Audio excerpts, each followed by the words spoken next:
So దాని గురించి చిన్నది ఒక మాట, నేను అభినయ్ గారి వీడియో రీసెంట్లీ చూశాను. ఎవరో సంథింగ్ స్ట్రేంజర్స్ చేయించారు, రాజకీయ పరంగా చేయించారు. సో ఆ దాడికి నాకు ఎటువంటి సంబంధం లేదు, లేదంటే నా మీద నేనే ఎందుకు దాడి చేయించుకుంటాను, దానికి నేను క్లారిటీ ఇస్తున్నానని చెప్పారు కదా సార్. అభినయ్ దర్శన్ గారు, మీకు చిన్న మాట సార్, ఏంటంటే మిమ్మల్ని చంపుదాము అనుకుని వచ్చినోడు అయితే చంపేస్తారు కదా. ఆ వీడియో తీసేవాడిని గాని ఎవరినో తుప్పల్లోకి జల్లేసారు, విసిరేసారు అన్నారు కదా, ఆడిని కూడా చంపేస్తారు. ఎందుకంటే అంటే మూడో కంటికి తెలియకూడదు కదా చంపింది. మరి ఇన్ కేసు మరి ఇంత లాజిక్ ఎలా మిస్ అయ్యారు, వీళ్ళని ఎలా ఇరికిద్దాం అనుకుంటున్నారు? హ్యాట్స్ ఆఫ్ సార్, మీరు చాలా తెలివైన వాళ్ళు, మీ మైండ్ ని రీడ్ చేయడం చాలా కష్టం. కానీ మా ఏజెన్సీ వల్ల మేమేమి ఎర్రిపాపలం కాదు. మీరు వచ్చి ఇలా చెవులో పూలు పెట్టేసి ఏదో నాటకం ఆడేసి అల్లేస్తే మేము నమ్మేసి దొరికిపోవడానికి మీకు మేము ఎర్రిపప్పల్లా కనబడుతున్నాము. ఇంకోసారి పాదయాత్రకు వస్తే ఎవరు వాళ్ళు మీరు రీసెంట్లీ జరిగిన ఊర్లో పాడేరులో మీకు సపోర్ట్ చేస్తారు అది ఇది అని అన్నారు. చెప్పుతో కొడతారు, చెప్పులు దండేసి గాడిద మీద ఊరేగిస్తారు మీరు ఎగస్ట్రాగా మాట్లాడితే. ఇంకో ఒక్క విషయం సార్, ప్రజలందరూ తెలుసుకోవాల్సింది ఏంటంటే వీడు చంపుదామని తాడుతో నిన్నోడైతే చంపేసి వస్తాడు.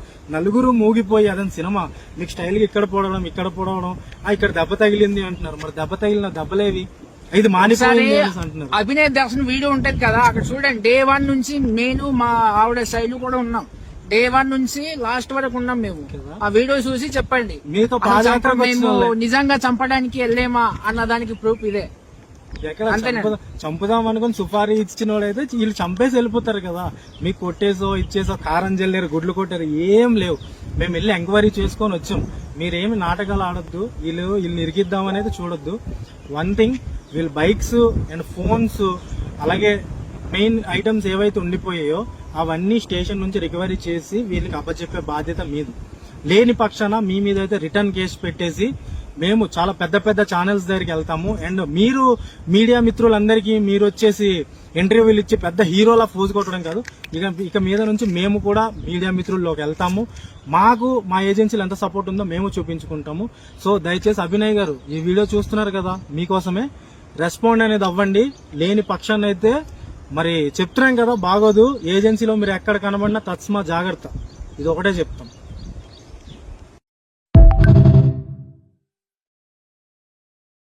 సో అభినయ్ దర్శన్ గారి కేసులో అయితే మా వాసు అయితే ఇరుక్కోవడం జరిగింది.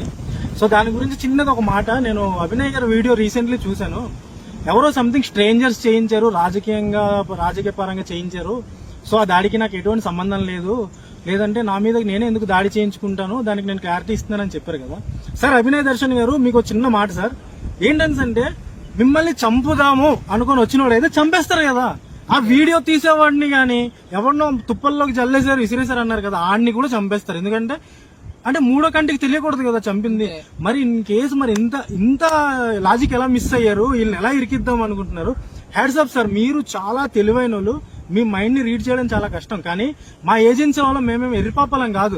మీరు వచ్చి ఇలా చెవులో పూలు పెట్టేసి ఏదో నాటకం ఆడేసి అల్లేస్తే మేము నమ్మేసి దొరికిపోవడానికి మీకు మేము ఎర్రిపప్పల్లా కనబడుతున్నాము. ఇంకోసారి పాదయాత్రకు వస్తే ఎవరు వాళ్ళు మీరు రీసెంట్లీ జరిగిన ఊర్లో పాడేరులో మీకు సపోర్ట్ చేస్తారు అది ఇది అని అన్నారు. చెప్పుతో కొడతారు, చెప్పులు దండేసి గాడిద మీద ఊరేగిస్తారు మీరు ఎగస్ట్రాగా మాట్లాడితే. ఇంకో ఒక్క విషయం సార్, ప్రజలందరూ తెలుసుకోవాల్సింది ఏంటంటే వీడు చంపుదామని తాడుతో నిన్నోడైతే చంపేసి వస్తాడు. నలుగురు మూగిపోయి అదని సినిమా, మీకు స్టైల్గా ఇక్కడ పొడవడం ఇక్కడ దెబ్బ తగిలింది అంటున్నారు. మరి దెబ్బ తగిలిన దెబ్బలేవి? ఇది మానిపోయింది అంటున్నారు. అభినయ్ దర్శన్ వీడియో ఉంటది కదా, అక్కడ చూడండి. డే 1 నుంచి నేను మా ఆవిడ శైలు కూడా ఉన్నాం. డే 1 నుంచి లాస్ట్ వరకు ఉన్నాం మేము. ఆ వీడియో చూసి చెప్పండి, మీతో మేము నిజంగా చంపడానికి వెళ్ళేమా అన్న దానికి ప్రూఫ్ ఇదే. చంపుదాం అనుకుని సుపారీ ఇచ్చిన వాళ్ళైతే వీళ్ళు చంపేసి వెళ్ళిపోతారు కదా. మీకు కొట్టేసో ఇచ్చేసో కారం జల్లేరు, గుడ్లు కొట్టారు, ఏం లేవు. మేము వెళ్ళి ఎంక్వైరీ చేసుకొని వచ్చాం. మీరేమి నాటకాలు ఆడొద్దు, వీళ్ళని ఇరికిద్దాం అనేది చూడొద్దు. వన్ థింగ్, వీళ్ళ బైక్స్ అండ్ ఫోన్స్ అలాగే మెయిన్ ఐటమ్స్ ఏవైతే ఉండిపోయాయో అవన్నీ స్టేషన్ నుంచి రికవరీ చేసి వీళ్ళకి అప్పచెప్పే బాధ్యత మీది. లేని పక్షాన మీ మీద అయితే రిటర్న్ కేసు పెట్టేసి మేము చాలా పెద్ద ఛానల్స్ దగ్గరికి వెళ్తాము. అండ్ మీరు మీడియా మిత్రులందరికీ మీరు వచ్చేసి ఇంటర్వ్యూలు ఇచ్చి పెద్ద హీరోలా ఫోజు కొట్టడం కాదు. ఇక మీద నుంచి మేము కూడా మీడియా మిత్రుల్లోకి వెళ్తాము. మాకు మా ఏజెన్సీలు ఎంత సపోర్ట్ ఉందో మేము చూపించుకుంటాము. సో దయచేసి అభినయ్ గారు, ఈ వీడియో చూస్తున్నారు కదా, మీకోసమే రెస్పాండ్ అనేది అవ్వండి. లేని పక్షాన్ని అయితే మరి చెప్తున్నాం కదా, బాగోదు. ఏజెన్సీలో మీరు ఎక్కడ కనబడినా తస్మా జాగ్రత్త, ఇది ఒకటే చెప్తాం. అందరికీ ప్రైజ్ లార్డ్. నేను మీ అభినయ్ దర్శన్. థంబ్నెయిల్ చూశారు కదా, చాలామంది నా శత్రువులు నా ఎదుగుదలని ఓర్వలేక నా పతనాన్ని కోరుకున్న వాళ్ళు, అలాగే క్రైస్తవ సమాజం నుంచి అభినయ్ దర్శన్ని బహిష్కరించాలి అంటూ వారి వారి యూట్యూబ్ ఛానల్లో ప్రకటన చేసిన వాళ్ళందరూ కూడా ఈ థంబ్నెయిల్ చూసి దేశాన్ని వదిలిపెట్టి పారిపోతున్నాడు, బాగా జరిగింది అని చెప్పి సంతోషపడి ఉంటారు.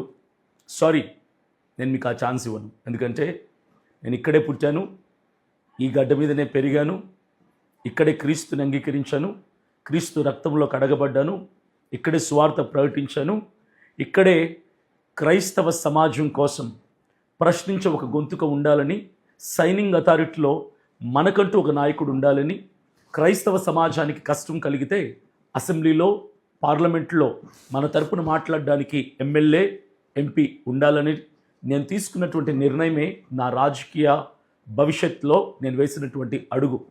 అయితే చాలామందికి అభినయ్ దర్శన్ అపార్థంగా ఈరోజు మిగిలిపోయాడు.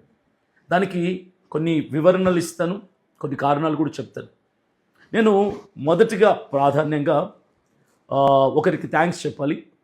నిజంగా నాకు ఈ భూమి మీద నేను పడిన ప్రతిసారి నన్ను పట్టుకొని నిలబెట్టి ధైర్యం ఇచ్చి నడిపించిన వాళ్ళు, అనుక్షణం నా వెన్నంటి నిలబడ్డ వాళ్ళు భూమి మీద ఎవరైనా ఉన్నారంటే మా అమ్మ, మా డాడీ.